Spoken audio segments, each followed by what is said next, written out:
tentu saja kebutuhan anak usia dini sama anak usia SD sama anak usia SMP. Nah, ini harus tanggapnya ini loh, kuncinya ditanggapnya responsif itu.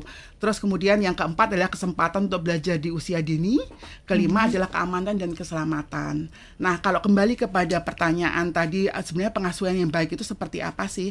Ya, pengasuhan bagi kami adalah pengasuhan yang tanggap terhadap kebutuhan anak yang berbeda-beda gitu di dalam setiap kelompok usianya.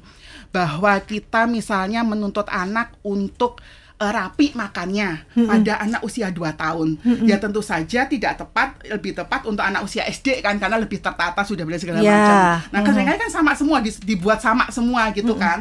Atau kemudian kita menuntut anak untuk di SD untuk mulai bisa bangun pagi sendiri. Yang jadi masalah ibu-ibu itu kan sekarang kadang-kadang bangunin anak sekolah itu loh susahnya masa ampun gitu kan.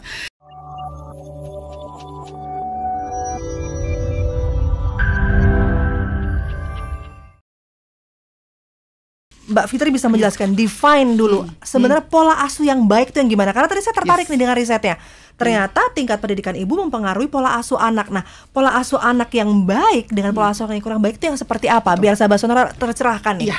Jadi kalau konteksnya pengasuhan secara besaran kan, misalnya pemerintah menganut sebutan sebagai pengasuhan positif. Yes. Terus kemudian ada juga di mitra pembangunan menyebutnya sebagai pengasuhan responsif atau apa. Tapi saya mau ngambil jalan tengahnya adalah pengasuhan yang berbasis kepada panduan global. Ya.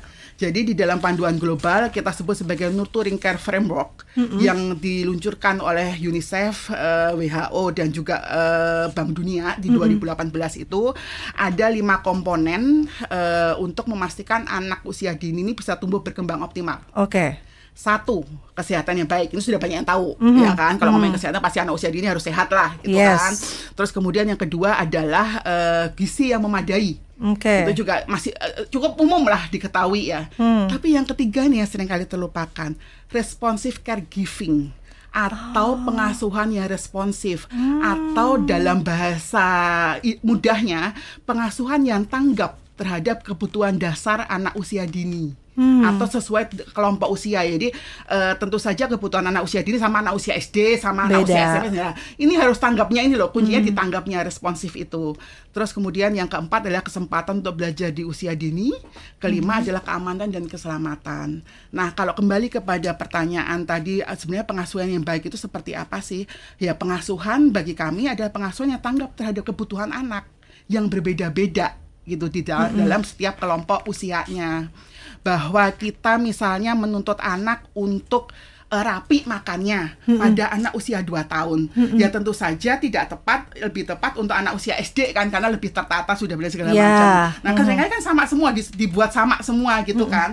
Atau kemudian kita menuntut anak untuk di SD untuk mulai bisa bangun pagi sendiri. Yang jadi masalah ibu-ibu itu kan sekarang kadang-kadang bangunin anak sekolah itu loh susahnya masa ampun gitu kan.